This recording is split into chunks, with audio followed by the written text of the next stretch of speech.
All right, it's that time of year again, isn't it? You can feel it in the air. Big dreams, fresh starts, and that feeling that, this is the year we finally make a real change. So let's dive right in, because while the motivation is always sky high, the results, well, they usually tell a very different story. And that story really just comes down to this one number: 9%. According to the data, only 9% of people who make New Year's resolutions actually stick with them for a full year. That's it. I mean, that failure rate is so huge, it makes you wonder if we're all just setting ourselves up for a big disappointment every January. But what if we're just thinking about this the wrong way? I want you to just sit with this for a second. It sounds a little dark, but honestly, how liberating is that? Instead of feeling this crushing weight of another failed resolution, what if we saw this as permission to just experiment, to play around? If nobody is keeping score in the long run, then this isn't some test you can fail. It's just a chance to find a little more joy and design a life that actually works for you. So, why do we all get so obsessed with this specific time of year? I mean, there's no real magic in January 1st. The real magic is that life, for a lot of us, actually slows down for a minute. It's one of the only times it's culturally okay to let the urgent stuff take a back seat to the important stuff. And that creates the perfect little window for some real structured reflection. The reason most resolutions completely fall apart isn't a lack of willpower. It's that we're answering the wrong questions. Or maybe not asking any questions at all. The key isn't to just grind harder. It's to actually design a year you can succeed in. And that whole process, it starts by asking a few profoundly simple and maybe slightly uncomfortable questions. Let's start right here. This question is just brilliant because it cuts straight through all the noise. It forces you to ignore the 100 things you could do and instead pinpoint the 2 or 3 things that would genuinely move the needle for you. It's not about trying to be everything to everyone. It's about becoming something specific that matters to you.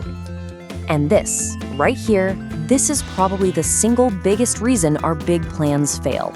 We only think in terms of addition. We want to start running, start a business, learn an instrument. But here's the thing. Every yes to something new demands a no to something old. To pick something up, you have to put something else down. You can't just keep adding to your plate and expect your day to magically get longer. Okay, so let's move on to the next phase of this. Once we kind of know what success looks like, we have to face the things we're actively avoiding. Those uncomfortable truths that are often obvious to literally everyone except us. Oh, this is such a powerful question. Seriously, think about it. Leave that job. Don't go in the basement. Just ask them out already. From the outside, looking in, the next step is almost always painfully obvious. The audience can see everything so clearly. This question gives you that bird's eye view you need to see your own life with that same clarity. So why is it so hard for us to see that obvious truth from the inside? Well, a lot of the time it's because of this: the region beta paradox. A truly terrible job is actually a gift. It forces you to leave. But a just okay job, a fine relationship, now that is dangerous. It's not bad enough to spark a change. So we can get stuck in that comfortable complacency for years, maybe even decades. And this brings us to a really crucial point. Are the goals we're setting, the ladders we're climbing so hard, are they actually leading us to a place we want to be? It is so easy to get caught up chasing what we think of as success without ever stopping to define what success actually means to us.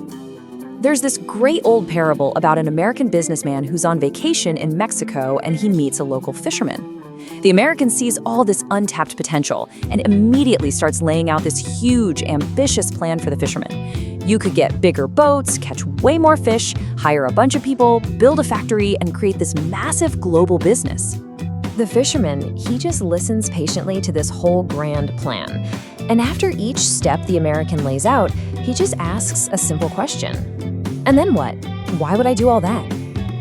The American explains, well, with each step you'll get more money, more power, you'll scale up. And here it is, the punchline. The American says, after decades of all this relentless work, the fisherman will finally be able to retire, sell his company, move to a small coastal village, and spend his mornings fishing a little and his afternoons with his family. Which is, of course, the exact life he was already living. So let me ask you, are you sure your ladder's leaning against the right wall? We get so focused on the climb, on the next rung, that we forget to look up and check where we're even going. We trade our peace of mind for a bigger salary, or our time with family for a fancier job title, completely forgetting that the money and the title were only supposed to be tools to get us that peace and connection in the first place. But here's the really tricky part. Sometimes you have to climb the wrong ladder just to learn it's not what you want. You can't fix an internal void with external achievements, but that's an unteachable lesson. You have to feel it for yourself. And that's not failure, it's a critical part of the journey. Going on that huge journey and ending up right back where you started is not the same as never having left at all. Okay, so we've wrestled with the big philosophical questions. Now let's bring it all the way back down to earth with some incredibly practical, high-return habits that can genuinely improve your quality of life, like starting tomorrow. These are what you could call low-effort, high-return habits.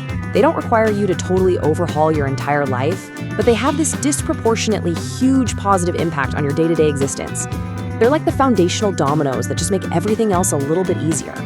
Let's just focus on that first one, no phone in the bedroom. Seriously, this one habit alone has been described as an instant 15% boost in your quality of life. Why? Because you stop starting your day reacting to the world's demands, and you stop ending it in that endless dopamine scroll hole. It improves your sleep, your mornings, your relationships, everything. Now, when it comes to building any new habit, I want you to remember this one single rule. Never miss twice. Look, you're gonna miss a day. Life happens. The goal isn't perfection. One missed day is an accident, but 2 missed days in a row, that's the beginning of a new negative habit. So if you miss today, you just have to show up tomorrow. That's the only rule. And that brings us to our final thought. I want you to think back 12 months.